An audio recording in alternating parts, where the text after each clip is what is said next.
water from our international race team. He's doing the PWA World Tour in slalom for us, and would like to talk to you about our slalom development a little bit. We are right in the final stage here on Maui for our 2011 line,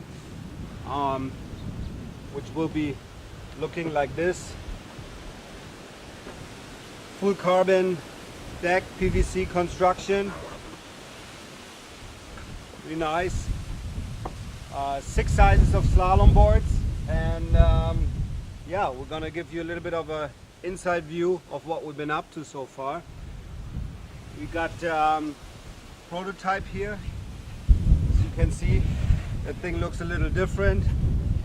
There's a recess in the deck shape, so the sail comes lower. It sort of fades to the nose. We have additional volume between the straps, so if you actually look at the volume of the board, you can see that quite nicely, how you have sort of the thickest point of the volume flow around here. This is really convenient to get going, and when you come off the jibe, you have some additional volume back here where you stand, and it gives you a much nicer projection. Also been working on the bottom shapes.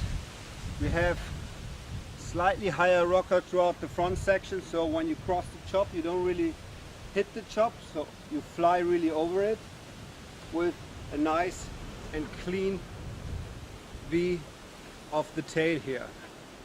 Still a little bit of tucked around here, around the back strap, for easier jibing too.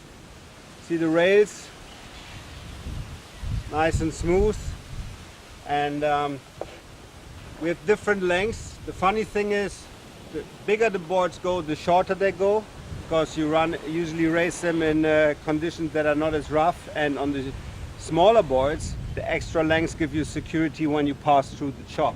So you can see, this is not really it's a big board, but not long. So maybe Peter can tell us about a little bit how the last week went for him.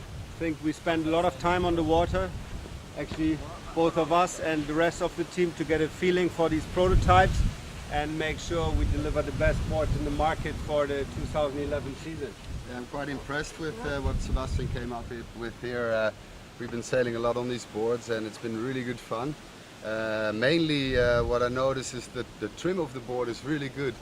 You have a nice stable stance.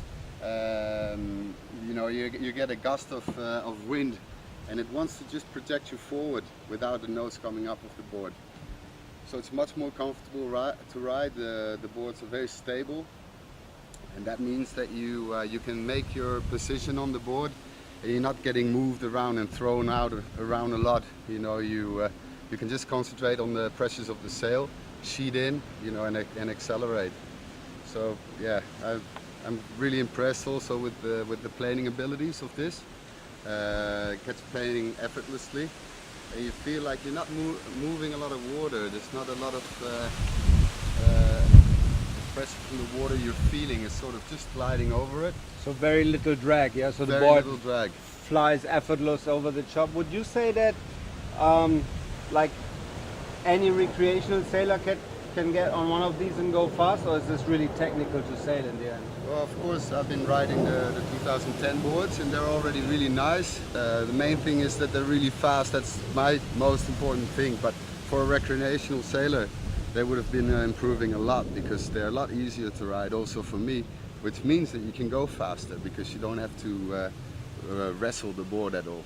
Yeah, you've been clocking some pretty impressive speeds there on your GPS. How fast did you go the other day on this one? It was on like, this board I went close to 67 km an hour, which is very impressive for a 122 liter board. On the 112 liter I went 69 km per hour. So these are all speeds that normally you reach on a smaller board. How much is that in knots? Like, it would be around 36 knots, yeah. Yeah, 36 and a half even. So that's quite amazing on such a big board, and I think that's where we're going now. You know, we can get bigger speeds on bigger boards, and of course on the smaller boards we try to go yet faster again. Well, that's a good thing. If you can go that fast on the big board, really, it really increases your range, you know, and that's so important. So with this board we got a lot more stability, you know, it's going to be so much more comfortable to ride. and it's going to be easier to go faster as well. So you know, I think with this this board here, with this improved shape and the graphics also, you know, we're going to be probably doing pretty well in the World Cup. Really looking forward to compete on these boards. It was a real fun to work with Peter on this project, and I'm pretty sure that we have some ass-kicking boards for next year.